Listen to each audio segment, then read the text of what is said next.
Hi, this is Ed LaFlamme, head harvester from the East Coast. If you've been watching our videos, you probably know that the harvesters are readers.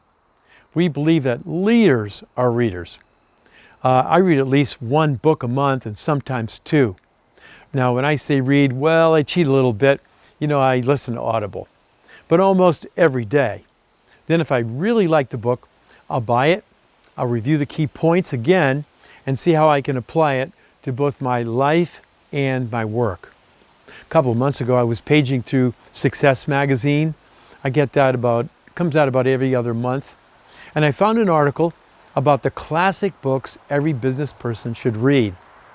As I reviewed the list, I saw the classic that Dale Carnegie wrote 84 years ago, How to Win Friends and Influence People. Here it is right here. It's been years since I read that book, so I thought, how cool would it be to review it again? So I picked up my phone and added it to my Audible collection and decided that would be my next book to read. Well, it took less than 2 weeks to go through the whole book, and boy was I glad I did. The advice Carnegie gave in this book is timeless. There's four main parts to the book. The first is fundamental techniques in handling people. The second part is 6 ways to make people like you. The third, how to win people to your way of thinking. And last, be a leader. How to change people without giving offense or arousing resentment.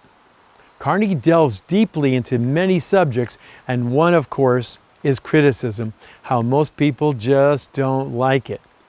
He quotes Ben Franklin's words when he said, "I will speak ill of no man and speak all the good I know of everybody." Isn't that great? His advice, instead of condemning others, is to try to understand them. Try to figure out why they do what they do, and try not to criticize them directly, because it doesn't get you anywhere. Another quote he used was Charles Schwab, the steel magnate, who said, "I consider my ability to arouse enthusiasm among my people the greatest asset I possess. And the way to develop the best that is in a person is by appreciation and encouragement." Great words, huh? Great words of advice, especially for us business owners if we want to really succeed and build a strong company culture. He also believed that the secret to having a strong team is to respect every person working for the company, regardless of what position they held. He also had much to say about the subject of leadership. For example, don't promise anything you can't or won't deliver.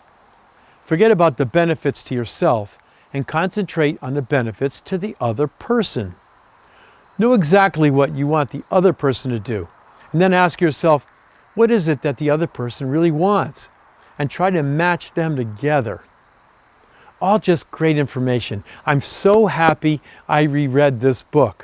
I took it out of my library. You can see it must be 30 years old. I urge you to get a copy and read it or reread it, depending. It really will help you to win friends and influence people.